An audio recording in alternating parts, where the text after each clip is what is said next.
Hey, what's going on? It's your boy JoeThunder back once again with another episode of the Smoking JoeThunder podcast. And you know we're smoking. Shout out to Biga Dispensary, our official sponsor. We got another banger for you today. We got a cat man who's been rising through the ranks for, 10, 15 years, putting in work. And man, you'd be surprised at the resume this cat has. But we got Termanology. He's down in Denver, kicking it with us. I'm just gonna chop it up with him real quick. What's going on, brother? What up, what up? Peace, man. How you doing, man? I'm good, man. Can't complain, man. I love Denver. I was gonna say, this ain't your first time here, right? Man, I've been here so many times, bro. I've performed here at least 10 times. All right, and then you even knew the homie Manic. Shout out, Yeah, you know Manic, what I mean? I came out here with Manic a few times. I came out here with Red and Meth. I came out here with Cormega, Statik. Oh shit, you been on the sun. Yeah. Like I said, I read the resume, bro. Yeah, It's like, fuck, bro. Yeah, Like, it's crazy, man. I love Denver, though. Any opportunity I get to come out here, I always come out. who got the best weed in the United States? Because I know you've been around these fucking states, bro. I had to say Cali, man. Cali is just... We ain't gonna hold that against you, brother, but you know. Because I'm gonna keep it stacked, right? Cali's had it forever. That so is now true. Everybody got it, but Cali is the original. Like, you know what I'm saying? They had that shit.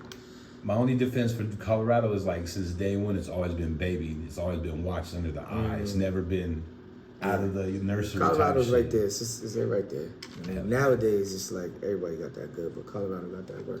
Hell yeah. Well, shit, man. Tell them kind of where you grew up and kind of the early years. Yeah, no doubt. So I'm from two cities. I got them tatted on me, Lawrence and Haverhill. So I was born in Lawrence. My whole family's from Lawrence. I lived there until I was about 12, and then my mom moved to Haverhill, and then I lived there for about 10, 15 years, on and off. My dad lived in Lawrence, so I was bouncing back and forth from these two cities, but they're right next to each other. Right next to each other. And how far are they from Boston? Because I'm sure people confuse you for being from Boston. Yeah, all the time, right? you know how it is, bro. Boston's the capital, so all the rappers from Massachusetts, most of the biggest ones are from outside of Boston. You know what I'm saying? But okay, that's good to know. I never knew that. Yeah, like Jordan Lucas is from Worcester.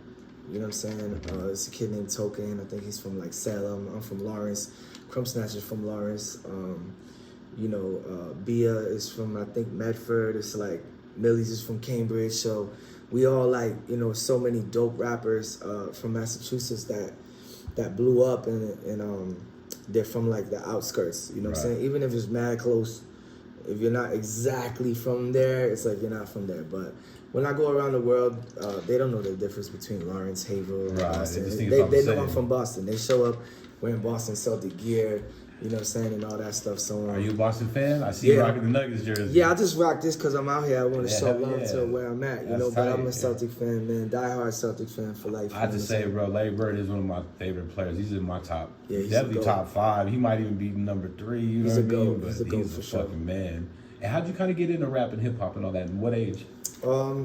As a kid, man, I started watching TV. Like in the late '80s, you see like Run DMC and some of them other cats, was my introduction to hip hop as a kid.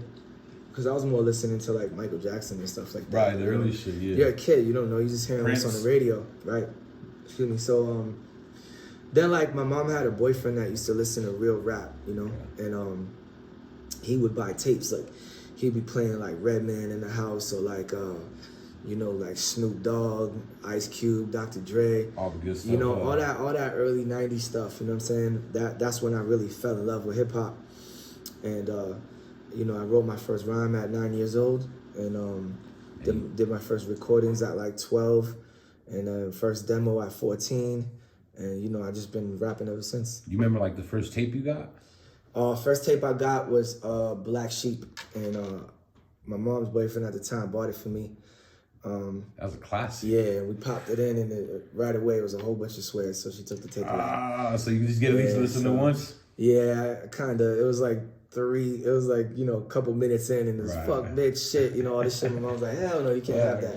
I know 10 years old, but I still ended up getting my hands on it. Kids at school had tapes, and my father was a little more lenient. He didn't give a fuck what I listened to, so I was the tapes that I was bumping heavy when I had my first Walkman, like walking to school every day, was Snoop Dogg, Dr. Dre, Ice Cube, Cypress Hill. Those were the mostly West Coast shit, because West Coast was real dominant in '92. Let me ask you this: when you first heard Cypress Hill, did you know they were from LA? Or did you kind of think they were from New York? Well, I couldn't really. I was such a kid that I didn't really know the difference. Gotcha. I'm a Lawrence kid. I didn't even leave my hood at that age. I didn't really know the difference between LA and New York. I knew where I was at. You know what I'm saying? Yeah. What was your first couple CDs you got? First couple CDs.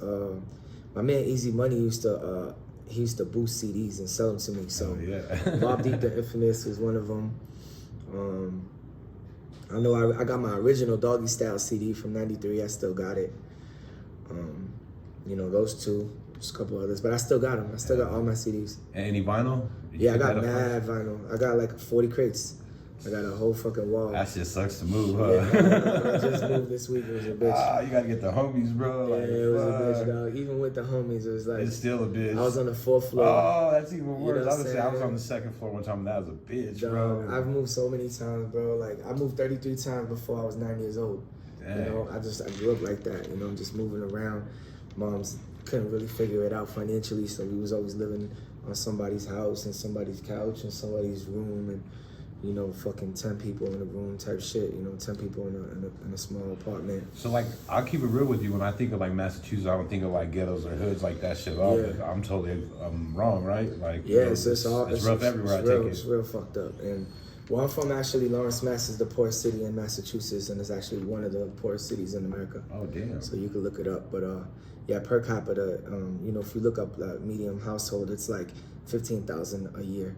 That's what most people make, and it's like you can't survive on that. Fuck no, the East Coast. Right, you know what I'm saying? I mean, that's a little over 1,000 a month. You know what I'm saying? That's nothing. Okay. So I mean, these days you can't even get an apartment for that.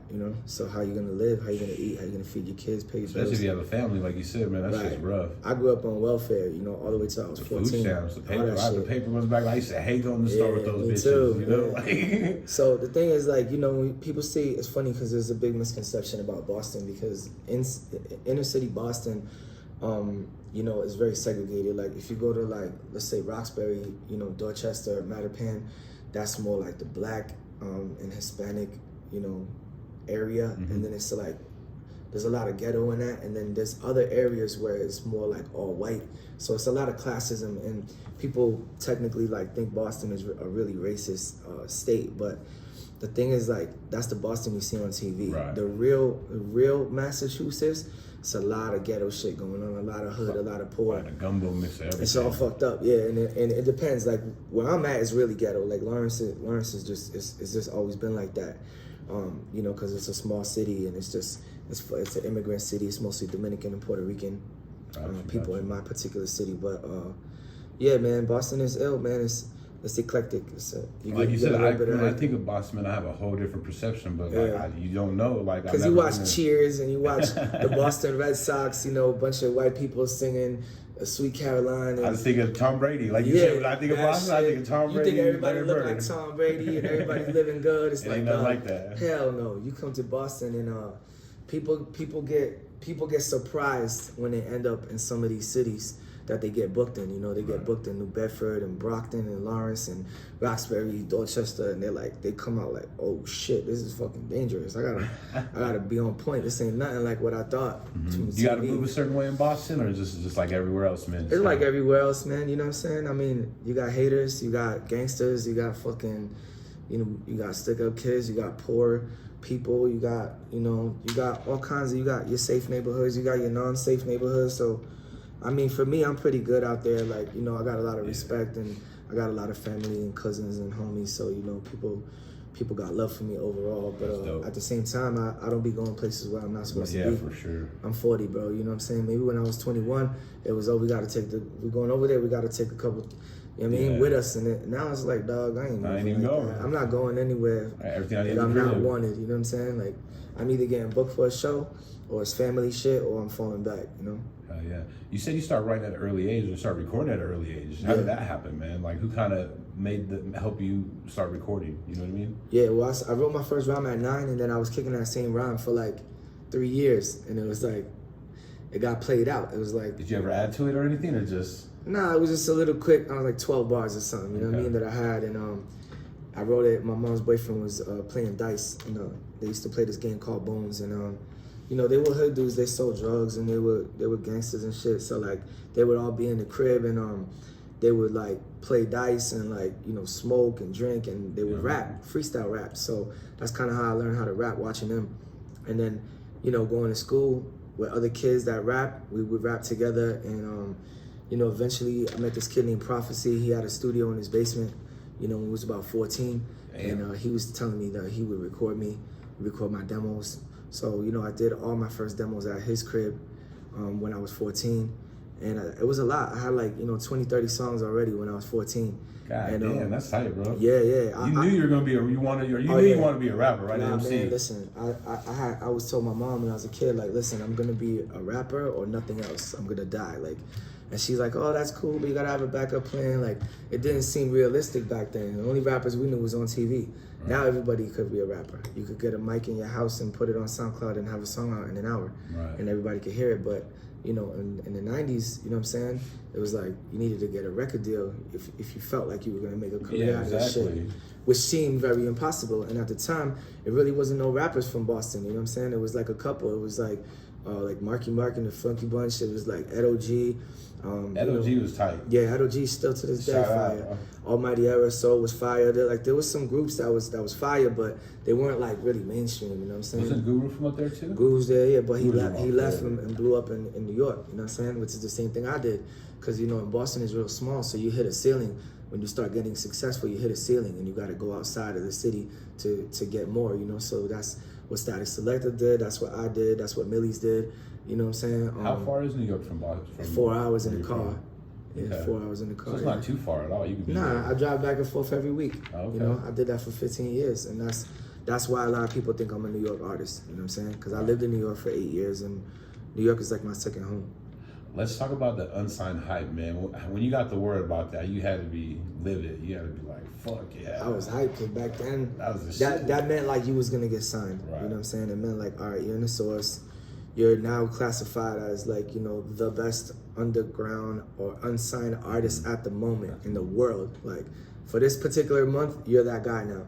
And it was like, you know, Biggie, Mobb Deep, Common, you know, DMX, all these guys, Capone Noriega, they all got it before me, and I was like focused, like, all right, this is it. And it was funny because like literally right after I got it, I blew up. You know, it was did like. Did you know that you were gonna get it, or did you have like maybe an inkling like this might happen, or what was? How was that all? So Statik Selektah had a friend, one of the original members of Almighty Era Soul, Jeff 2 Times, who worked at the Source, and he knew people at the Source.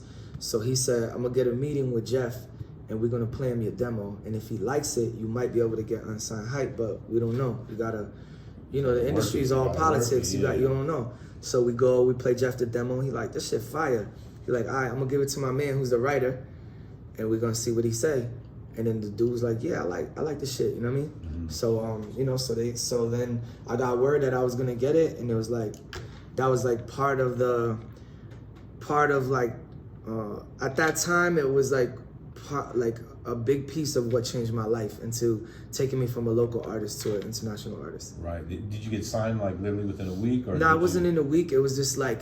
What was the hype like? Were people starting to hit you? It got crazy because this is before social media, right? So like, now you're in the Source magazine. It's the biggest thing in the world. It's the hip hop Bible, you know? How many copies did you get for yourself? You still have copies? Dog, I had to have about 100 of them shits. I had to have about 100. My mother framed it for me. You know, put it in a nice frame with an engraved, you know, unsigned hype, 2005 October issue, and Termanology, all this shit. You know, my mom's been a big supporter of mine. That's dope. But yeah, like the rapper The Game, he called my manager because he saw me in the Source. He's like, yo, I like this Termanology guy. I like how he looks. Like, bring him to the studio. So I went and met up with The Game, gave him my demo. I met Fabulous, and you know, some of the BMF cats was in there too, and some Cool and Dre was in there. So and they flew you out to LA or what? Nah, he was in New York. Okay. So he was like, yo, just bring Termanology by Sony Studios. So I went over there, I met The Game. So that was cool. And what was he like, bro? Because like people, I mean, he be wilding out. Nah, he's a wild guy. I mean, to be honest, we didn't have too much dialogue. It was like a meet and greet. He was trying to put together this group at the time where it was like, you know, rappers, like some rappers from all around. Yeah, kind of like Tupac. So I think he was thinking like, okay, I got a Puerto Rican kid, you know, from over there, from the New York area. Mm-hmm. That could work, you know? And then I think he never ended up putting together that group. But, you know, needless to say, he didn't sign me, but it helped me get in the door. Like, I went to a lot of different labels. I went to Swiss Beats. I went to, which was Full Circle at the time, or Full Surface, I mean. And then we went to SRC, you know, which was before Loud. We went to Interscope. We went to Koch. We went to, you know, we went everywhere, bro. We went. So your fucking itinerary was filled up for the next month. I went to every label that I could meet with, and they all told me the same thing. Yo, you so dope. You so fire. Yo, you're gonna blow, but we can't sign you because you're not making commercial shit. You're making underground. Underground shit. And at the time, underground is not like what it is now. It's like, at the time, underground was like frowned upon. Like they called you a backpacker, like because you couldn't move any units. That's what they thought. Okay. And it ended up being that, you know, the underground sound, people like Kendrick Lamar and J. Cole, who technically made underground music, are the biggest stars now. Yeah. So, you know, that shit kind of blew up in their face because they should have kept with the real artists. Instead, they were trying to find a flash in the pan, and a lot of those labels went out of business now. I would say, did you try to fuck with any like the underground labels like Ruckus or Fat Beats? Or... Yeah, so yeah, I took some meetings with Ruckus was out of business by then, but I took a few underground meetings like Koch. You know, it was a big indie, and they wanted to sign me, but they were just trying to give me a deal that wasn't in my favor. Yeah. So I took the best deal I could get, which was at the time was Nature Sounds, and Nature Sounds was distributed by EMI. So EMI was the big brother. You know, it's like they had Janet Jackson, they had Fat Joe, they knew how to blow artists up. They had big artists. Yeah, but literally right when I signed, there was a industry collapse and like say a buyout or something. It was like in 2007 they fired 2,000 to 4,000 music industry people because what was happening was they were going from physical to digital. Right. And so they were like just laying everybody off and everything was flopping. So I came in the game right at the time when all those big budgets were quiet, like it was a wrap. Right. So, you know, my album, even though it did really good and, you know, I was able to pretty much make my dream album come true. My first album was produced by DJ Premier. That's what I'm saying, you're on that shit, bro. You had everyone on that. Yeah, so you feel me? Easy Mo, Buck Wild, Havoc, High Tech, Alchemist. So I took my whole budget and spent it on the beats. That's clouded. Yeah, I didn't take no money. I was still living in the hood. I was in my mom's house in Haverhill.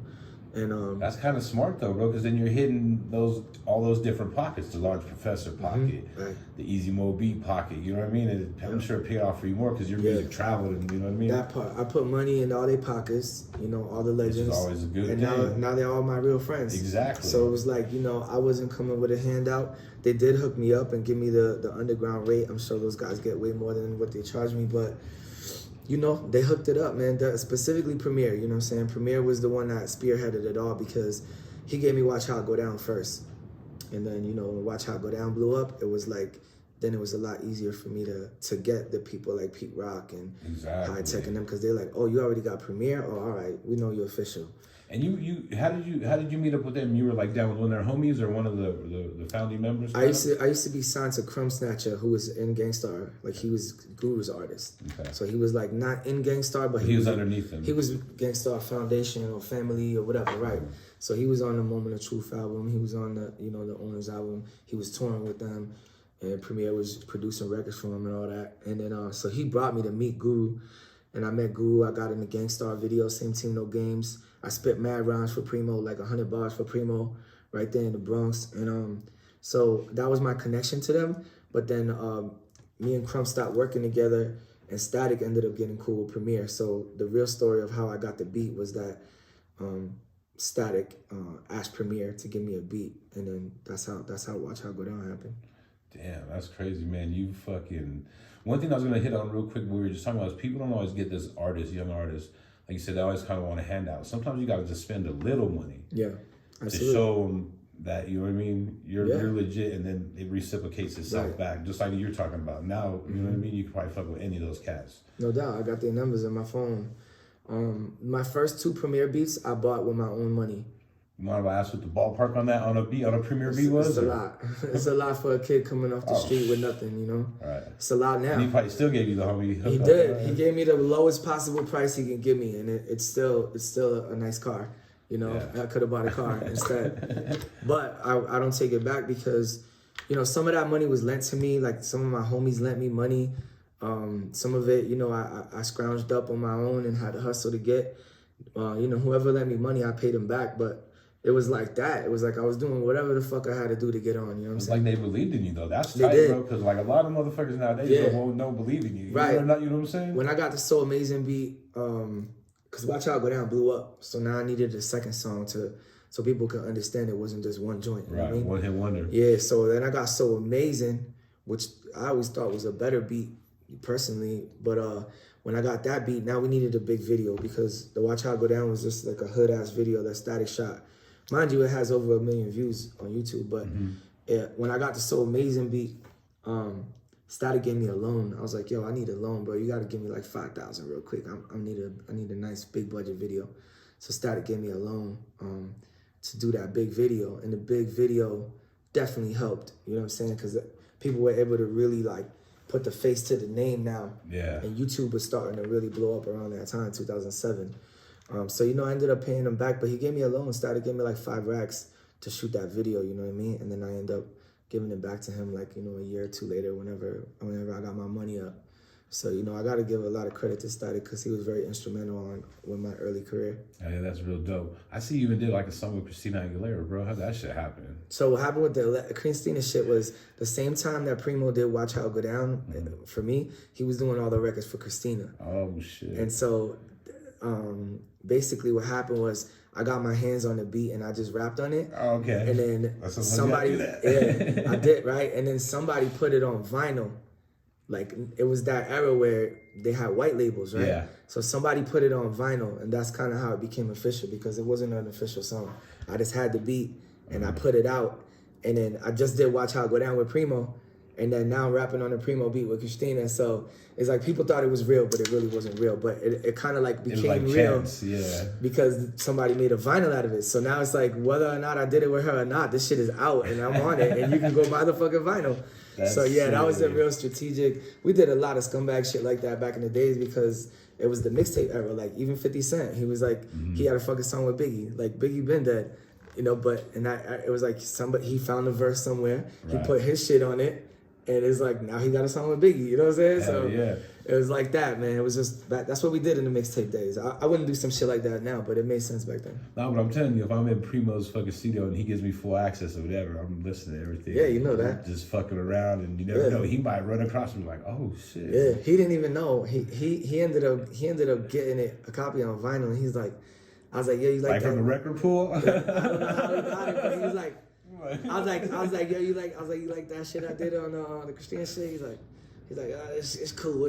Like he didn't co-sign it, but he wasn't mad at you. He was just like, man, I see what you did there. You know what I mean? But yeah, me and Primo, we got a great relationship, man. I just actually texted him yesterday because we did a collaboration with my Good Dad Gang brand and Gangstar. We did a Good Dad Gangstar collaboration.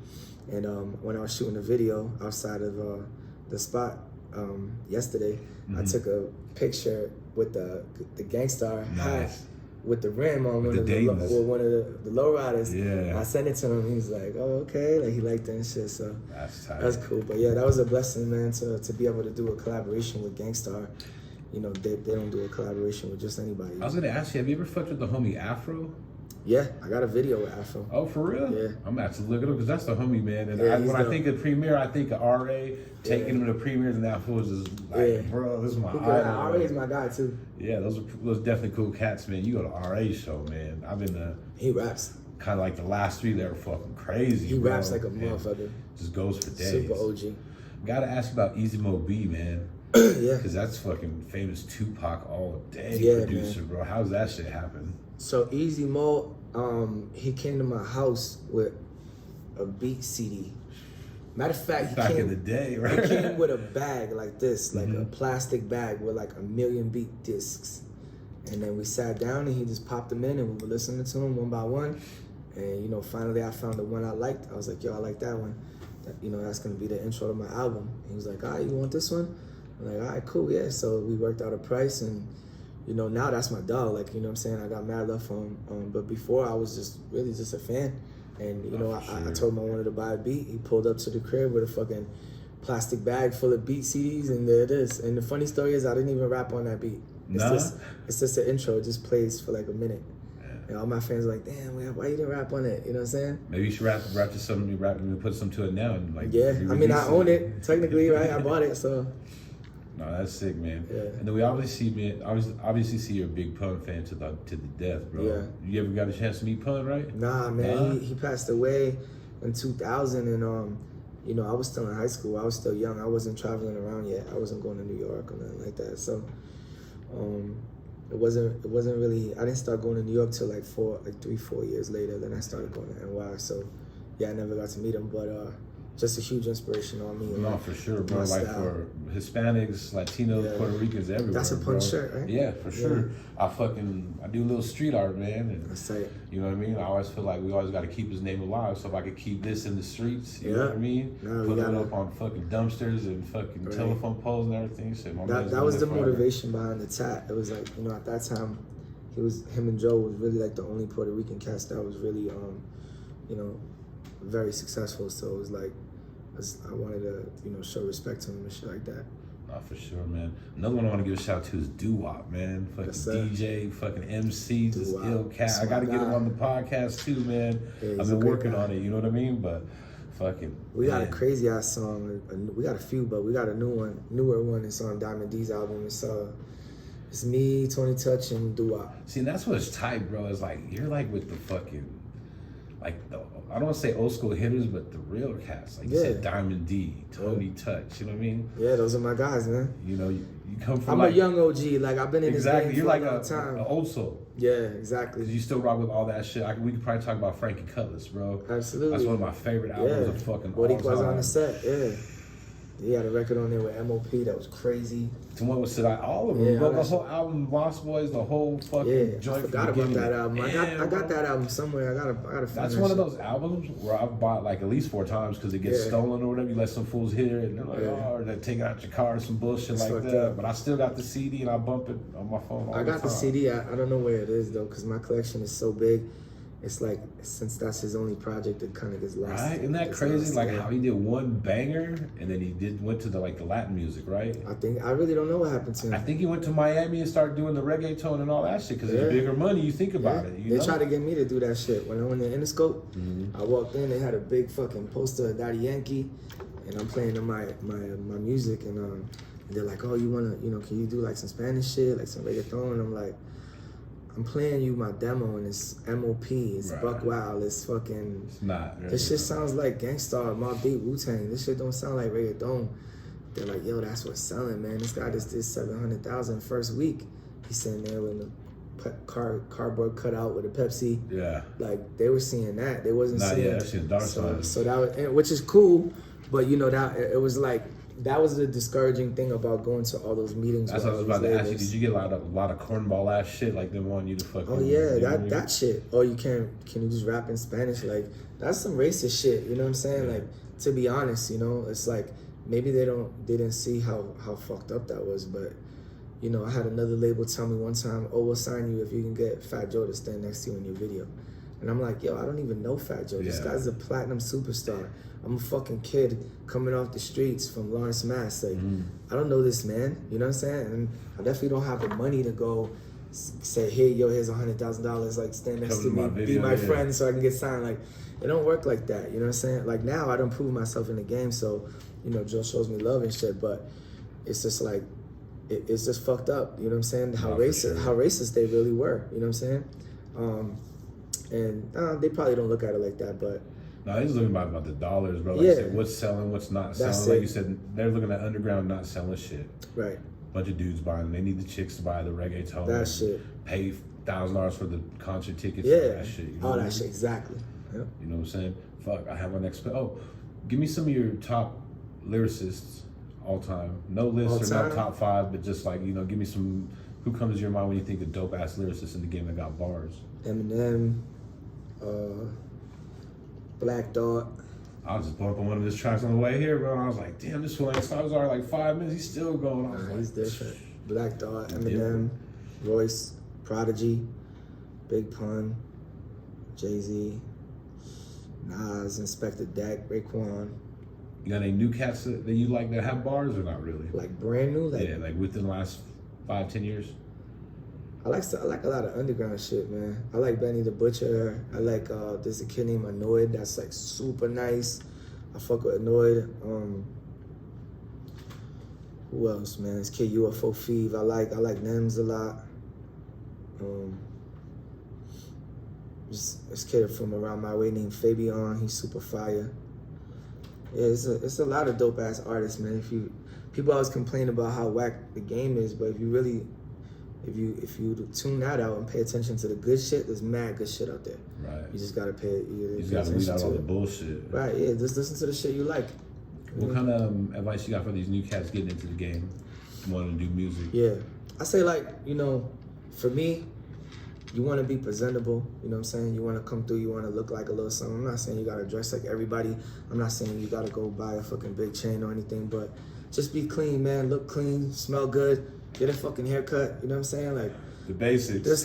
Just don't approach people just looking all fucked up, you know what I'm saying? That's one thing. Two, listen more than you talk. Nobody want to hear you just talk, and you don't know nothing about nothing, and you just want to hear yourself talk. Like, listen, man.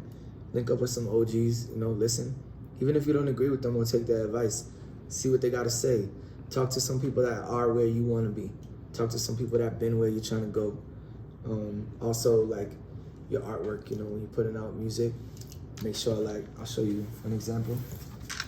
Make sure you have, top quality artwork, you know what I'm saying? We put out this single with Mass Appeal, and we just thought, we had a classic, photo with Mac, and we gave it to them, and they decided that they wanted to black and white it, make it in a nice little frame. You open it up, got the lyrics in it, on the back, and then you take it out, you see there's a green see-through vinyl, all that shit. So, I know everybody's always trying to cut corners, and you probably have your friend that does artwork and shit, but spend a couple dollars, man, to make it look good, you know what I'm saying? They say don't judge a book by its cover, but the cover is what sells it. So then you want to have your music sounding good, even if you record yourself, take the time to get it mixed and mastered. You don't want people listening to fucking Jay-Z and then take out, Jay-Z and put your shit in, and they got the volume on 29, and then, they gotta put it all the way up to 50 because your shit isn't mastered, you know what I'm saying?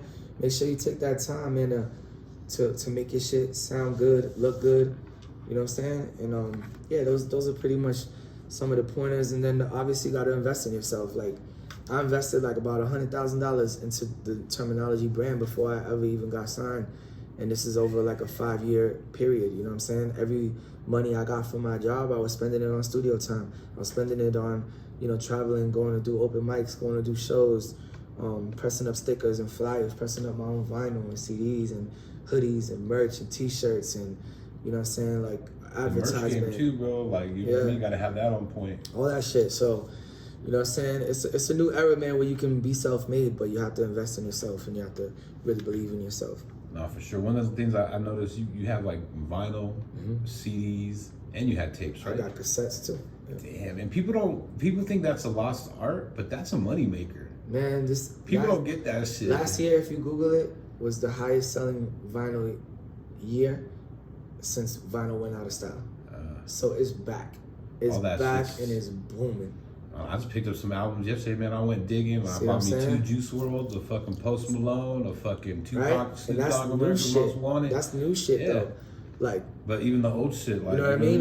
That means that they're making it because people are buying it. People want to listen to that shit. Kendrick Lamar he went platinum last year just off vinyl. He sold 800,000 vinyl last year. You know how much fucking money that is, dog? That's $30 a vinyl. 800 times 800,000. That's not no fucking 0.15 of a penny from a Spotify stream. That's $30. People, you know what I'm saying? But sell a product, get the money back through the product. Is it hard to get vinyl or print vinyl, or not that hard? It is hard. It is hard and it is expensive. We did this through Mass Appeal, which is basically a major label. So we got a good deal on.